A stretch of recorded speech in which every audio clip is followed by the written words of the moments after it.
بسم اللہ الرحمن الرحیم۔ السلام علیکم ورحمۃ اللہ وبرکاتہ۔ ناظرین، غصہ کنٹرول کرنے کے چند اصول اور طریقے آپ کو بتائیں گے، کیونکہ غصے میں انسان صحیح فیصلہ نہیں کر پاتا اور غصہ صحت کے لیے بھی نقصان دہ ہے۔ جس کو دیکھو وہ یہی کہہ رہا ہے، غصہ بہت آتا ہے، غلط بات برداشت ہی نہیں ہوتی۔ اکثر لوگ کہتے ہیں کہ دوسرے بندے کو پتہ چلنا چاہیے کہ میں بڑا ضدی اور غصے والا ہوں۔ غصہ کرنے کو وہ خوبی سمجھتا ہے۔ خواتین ہوں یا مرد، لڑکے ہوں یا لڑکیاں، سب ہی غصے کے مرض میں مبتلا نظر آتے ہیں۔ بس فرق صرف اتنا ہے کہ کچھ لوگوں کی یہ عادت ہوتی ہے اور کچھ لوگ اسے فیشن کے تحت لیتے ہیں۔ آپ حیران ہوں گے کہ ہم کیا کہہ رہے ہیں۔ غصہ ایک جذباتی کیفیت کا نام ہے جس میں انسان حواس کھو بیٹھتا ہے۔ اس کا بھلا عادت یا فیشن سے کیا تعلق؟ ناظرین، کسی زمانے میں یہ مرض اس طرح دیکھنے کو ملتا تھا۔ عموماً جب کوئی کام وقت پر نہ ہوتا تھا یا مکمل نہ ہونے کی صورت میں لوگ غصے کا اظہار کر دیا کرتے تھے، مگر اب تو پیاز اور آلو اتنے دکھائی نہیں دیتے جتنا کہ لوگوں کے غصے۔ ذرا غور کیجئے، 8 گھنٹے سے بجلی بند ہے، پانی بھی نہیں آ رہا اور گیس نے الگ سے پریشان کر رکھا ہے، نہ آنے کی قسم کھائی ہوئی ہے۔ ایسے میں غصہ آنا لازمی امر ہے، کیونکہ بجلی کے طویل تعطل نے ہماری روزمرہ زندگی کا حلیہ بگاڑ کر رکھ دیا ہے۔ مگر اس تمام صورتحال کا ذمہ دار ہم بڑی آسانی سے حکومت کو قرار دے کر خود آسانی سے بری ہو جاتے ہیں کہ بجلی کا پلانٹ لگانا، پانی فراہم کرنا، یہ سب حکومت کی ذمہ داری ہے اور ان تمام چیزوں کا بے دریغ استعمال ہمارا فرض ہے۔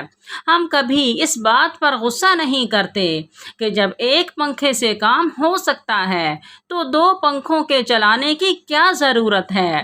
یہی وہ مقام ہے جب غصے کا مرض عادت سے نکل کر فیشن کی صورت اختیار کر لیتا ہے۔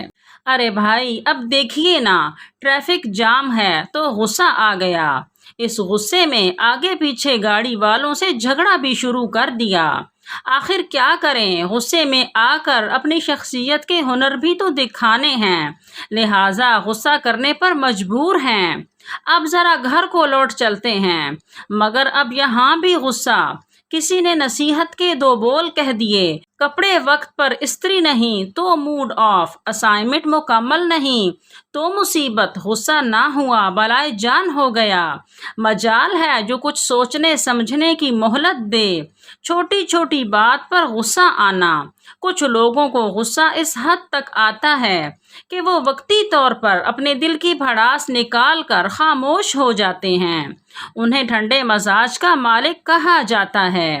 کچھ لوگ چیزیں توڑ کر اپنا غصہ اتارتے ہیں۔ غصے کا اظہار کئی طرح سے کیا جاتا ہے۔ بعض لوگ بلند آواز میں بول کر اظہار کر لیتے ہیں، کچھ گالی گلوچ اور بعض ہاتھا پائی اور تشدد سے۔ اگرچہ غصہ کے اظہار سے انسان پرسکون ہو جاتا ہے، تاہم یہ نقصان کا باعث بنتا ہے۔ نفسیاتی لحاظ سے غصے کو دبانا مناسب نہیں، کیونکہ اس سے کئی نفسیاتی بیماریاں پیدا ہوتی ہیں، مثلاً کمر درد، گردن اور سر درد، مختلف قسم کے جوڑوں کے درد، معدے کا السر، بڑی آنت کی سوزش اور بلڈ پریشر وغیرہ۔ ایک ریسرچ سے معلوم ہوا ہے کہ زیادہ غصہ حادثات کا سبب بھی بنتا ہے۔ غصے میں بہت سی تبدیلیاں رونما ہوتی ہیں، مثلاً دل کی دھڑکن تیز ہونا، نبض کی رفتار تیز ہو جاتی ہے، آنکھیں انگارے بن جاتی ہیں، جسم کانپتا ہے، چہرہ سرخ ہو جاتا ہے، انسان اپنے ذہن پر کنٹرول نہیں کر پاتا۔ ناظرین، غصہ کنٹرول کرنے کے چند طریقے۔ ہمارے پیارے آقا سرور کونین حضور اکرم صلی اللہ علیہ وسلم نے ارشاد فرمایا، غصہ شیطانی اثر کا نتیجہ ہے اور شیطان آگ سے پیدا ہوا ہے اور آگ صرف پانی سے بجھتی ہے۔ تو جس کو غصہ آئے اسے چاہیے کہ وضو کرے، اپنے غصے کو کنٹرول کریں، ضبط کریں اور روکیں۔ ارشاد ربانی ہیں، جو خوشی اور غم میں خرچ کرتے ہیں، جو غصے کو پی جاتے ہیں، اللہ ایسے نیک لوگوں کو پسند فرماتا ہے۔ جہاں انسان اپنی خوشی پر خوش ہوتا ہے، وہیں اگر ناپسندیدہ اور اپنی توقعات سے مختلف امور دیکھ لے تو اس کے اندر غصہ بھی پیدا ہو جاتا ہے، کیونکہ غصہ ایک منفی جذبہ ہے جس پر بروقت قابو نہ پایا جائے تو ہم اکثر دوسروں کے ساتھ ساتھ اپنا بھی نقصان کر بیٹھتے ہیں۔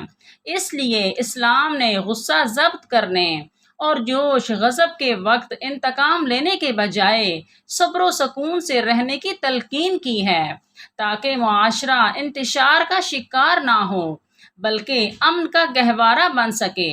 قرآن مجید میں غصہ نہ کرنے اور معاف کر دینے کی فضیلت کا بیان ہے۔ وَالَّذِينَ يَجْتَنِبُونَ كَبَائِرَ الْإِثْمِ وَالْفَوَاحِشَ وَإِذَا مَا غَضِبُوا هُمْ يَغْفِرُونَ، اور جو لوگ کبیرہ گناہوں اور بے حیائی کے کاموں سے پرہیز کرتے ہیں اور جب انہیں غصہ آتا ہے تو معاف کر دیتے ہیں۔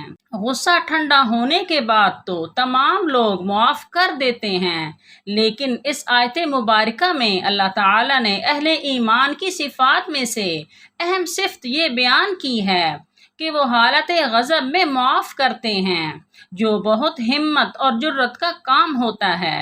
بلند ہمت اور بلند حوصلہ لوگ ہی اس شان کے مالک ہوتے ہیں جو اپنے اوپر ظلم کرنے والوں پر بھی شفقت کرتے ہیں۔ حدیث کا مفہوم ہے کہ اگر ہم لوگوں کو معاف کریں گے تو قیامت کے روز اللہ ہمیں معاف کر دے گا، اور علم نفسیات بھی یہی کہتا ہے کہ غصے کا بہترین علاج لوگوں کو معاف کرنا ہے۔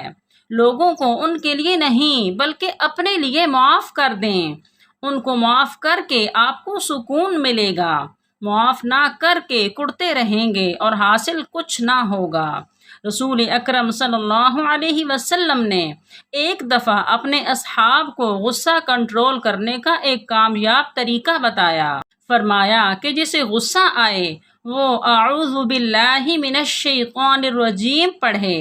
چنانچہ جب بھی کسی کو غصہ آئے تو وہ دل میں 1 یا 10 مرتبہ گنتی کر کے تعوذ پڑھے۔ جن افراد نے آپ کے جذبات کو ٹھیس پہنچائی ان کی مغفرت کے لیے خدا سے دعا کریں۔ گو کہ یہ کام مشکل ہے، لیکن اس عمل سے اللہ تعالیٰ آپ سے خوش ہوں گے۔ غصہ آتے ہی کسی دوسرے کام میں مصروف ہو جائیں، خصوصاً کسی پسندیدہ کام میں مصروف ہو جائیں۔ کوئی بھی جسمانی کام مفید رہے گا۔ اگر آپ غصے میں ہیں تو 1 گلاس پانی پی لیں اور گہرے گہرے سانس لیں۔ اس عمل سے آپ بہتر محسوس کریں گے۔ اگر کسی شخص کے خلاف غصہ دل میں بھرا ہوا ہے تو کنٹرول کرنے کا طریقہ یہ ہے کہ آرام سے کسی پرسکون جگہ بیٹھ جائیں۔ جس نے آپ کو ٹھیس پہنچائی ہو اسے ایک غصے سے بھرا ہوا خط لکھیں۔ خط میں دل کی ساری بھڑاس نکال لیں۔ یاد رہے اسے ڈاک کے سپرد نہیں کرنا۔ پھر خط کو 1 بار پڑھیں، پھر پھاڑ کر پھینک دیں۔ حدیث میں بھی ہے اور جدید نفسیات بھی کہتی ہے کہ غصے میں بیٹھ جاؤ یا پھر لیٹ جاؤ۔ لیٹنے کی حالت میں عموماً غصے کا آنا اور قائم رہنا تقریباً ناممکن ہے۔ ناظرین، اگر غصے سے نجات چاہتے ہیں تو یہ گر آزما کر دیکھیں۔ یقین کریں غصہ آپ کے پاس بھٹکے گا بھی نہیں، بس آزمائش شرط ہے۔ اگر آپ نے ابھی تک میرے چینل کو سبسکرائب نہیں کیا تو میرے چینل کو سبسکرائب کر دیں، ویڈیو کو لائک کر دیں اور دوسروں میں لازمی شیئر کریں۔ جزاک اللہ۔